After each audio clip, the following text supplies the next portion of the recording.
Bapak dan Ibu yang saya hormati, terima kasih tadi sudah menyimak tentang cerita anak yang tidak mau sekolah. Ada yang berpendapat ini anaknya dari cerita tadi pendapatnya ada yang katanya dikasih tahu, diamkan saja atau lapor suaminya, malah atau tadi yang bilang lapor Pak RT. Iya. Terus ya Bu, ini Pak RT ya, yang namanya usul semuanya bener ya Bu ya. Yang penting nanti realisasinya di lapangan itu untuk kebaikan, dan jangan sampai ketika kita ngasih tahu tetanggane cerita diceritain tadi pun ampun ngantos nanti jadi masalah gitu nih Bu.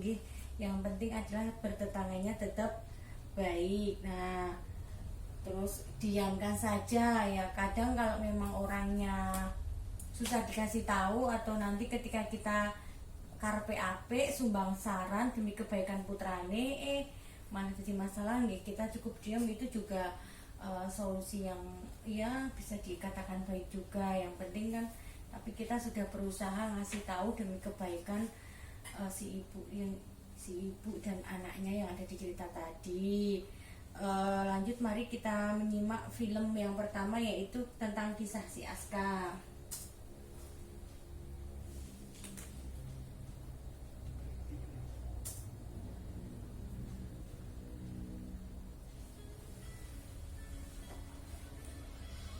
Dengeran ya Bu, Pak? Serunya bermain bola. Ada siapa itu? Ada orang mau kasih bola baru buat Aksa. Wah, Aksa pingin sekali. Anak pintar, jangan ikut dengan orang lain ke tempat sepi ya.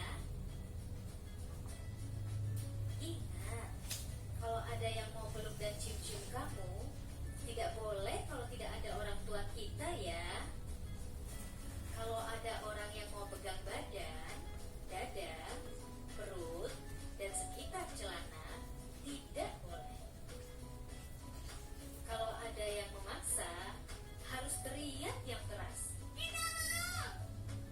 Dan langsung lari ke tempat yang ramai.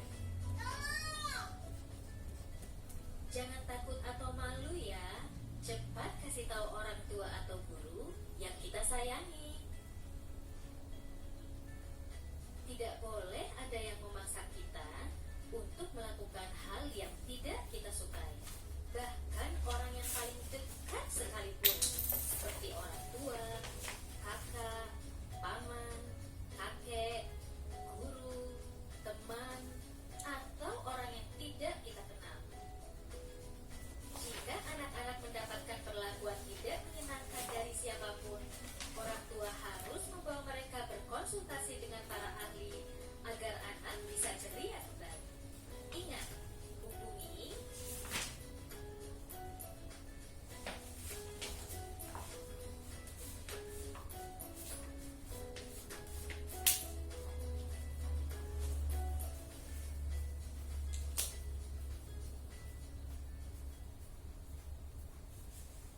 Nah, lanjut ya Bu, film yang selanjutnya.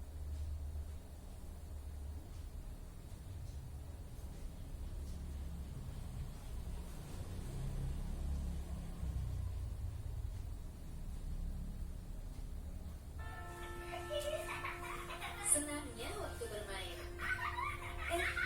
Lihat itu. Ada yang mau kasih permen enak. Boleh nggak ya? Kalau tidak ada ibu atau ayah, tidak boleh ya. Anak pintar, jangan ikut orang yang tak dikenal ya. Ingat, kalau ada orang mau cium-cium kamu di tempat sepi, tidak boleh ya. Juga kalau ada orang mau pegang badan, dada, perut, dan sekitar celana, itu tidak boleh. Kalau ada yang memaksa, harus teriak yang keras. Dan langsung lari ke tempat yang ramai. Jangan takut atau malu ya. Cepat kasih tahu orang tua atau guru yang kita sayangi. Tidak boleh ada yang memaksa kita untuk melakukan hal yang tidak kita sukai. Bahkan orang yang paling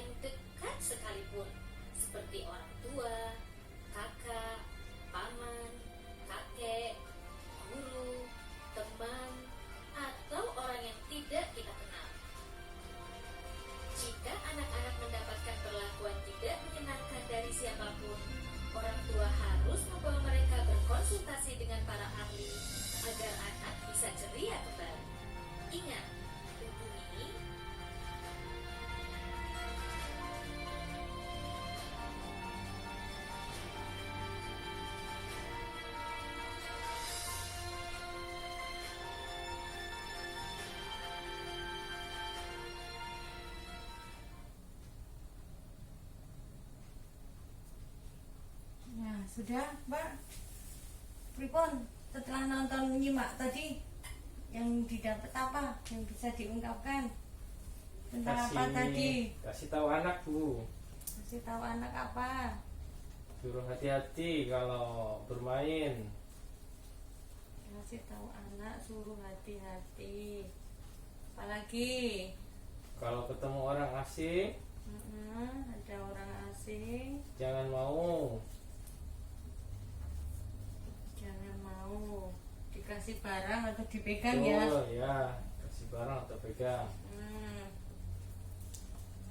Barang atau pegang, Ada lagi?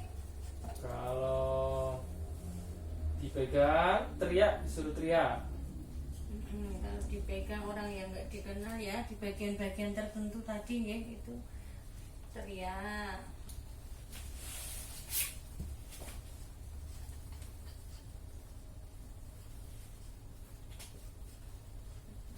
Ya, tadi dari kisah si Aska dan si Geni, tadi emang anak harus dibiasakan untuk berhati-hati ketika bertemu terutama dengan orang yang tidak dikenal.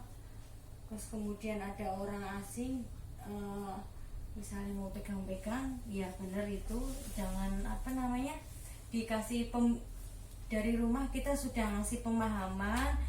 Misalnya dikasih permen, meskipun itu permen kesukaannya, kalau yang ngasih itu bukan yang kita kenal, sebaiknya tidak diterima. Kemudian dipegang-pegang ya, area-area tertentu kita sering lihat di TV banyak kekerasan ya terhadap anak pedofil ya Pak Bu, itu di sekitar kita banyak, kita perlu berhati-hati.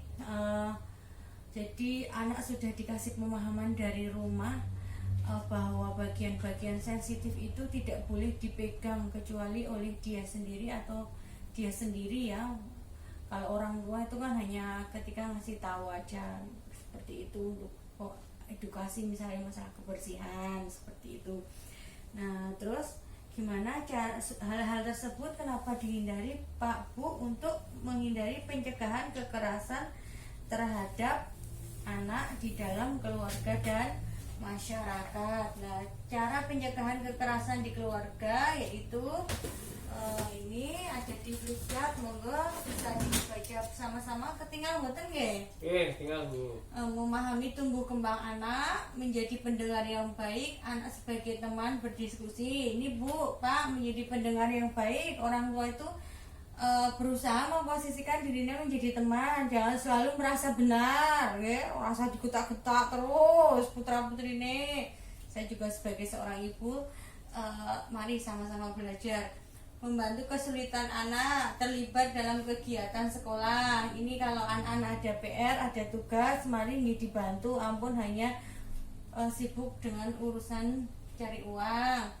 Memberi pujian kepada anak jika berperilaku baik. Nah ini di modul sebelumnya sudah kita pelajari nih, memberi pujian, karena dengan anak-anak rajin nyapu dipuji itu akan menumbuhkan rasa percaya dirinya, dan kemudian dia akan mengulang kelakuan baiknya lagi seperti itu. Terus tidak menghardik, menghakimi anak apalagi di depan orang lain, tidak memberi julukan negatif pada anak. Misalnya anaknya kok urung iso nggarap tugas matematika nih jiloke goblok, apa anaknya kok urung gelem nyapu dikata-katain keset. Ampun nggih, niku tidak baik, nanti secara psikologisnya itu berpengaruh. Terus kalau yang menganut agama Islam, ucapan itu doa ngeten niku. Jadi mopo kersa putrane dadi keset mboten nggih. Jadi ibu apalagi jaga lisannya, omong yang baik-baik saja. Mengenali pergaulan atau teman-teman anak. Ini teman-teman anak, karena tingkah laku anak kita juga terpengaruh oleh lingkungan sekitar. Jadi arahkan anak untuk bergaul di lingkungan yang positif. Melakukan kegiatan bersama termasuk beribadah. Contohnya kalau yang muslim mungkin sholat berjamaah, kalau yang punya putra laki-laki diajak jumatan bareng, kalau yang non muslim mungkin bisa ke gereja bersama. Mengikuti perkembangan informasi teknologi, jangan mudah panik jika menghadapi anak melawan. Ini jangan panik, ini nggih di modul sebelumnya juga sudah dijelaskan ketika anak melawan atau melakukan kesalahan jangan langsung melakukan kekerasan. Mungkin bisa dengan tarik nafas dulu, ambil minum dulu gitu, terus baru dikasih pemberitahuan. Intinya jangan main kekerasan. Mengasuh anak adalah tanggung jawab orang tua. Jadi mengasuh anak adalah tanggung jawab orang tua, bukan hanya tanggung jawab istri tapi juga suami, karena semuanya punya efek dan pengaruh di pribadi anak untuk kecerdasan juga masa depan anak yang lebih baik.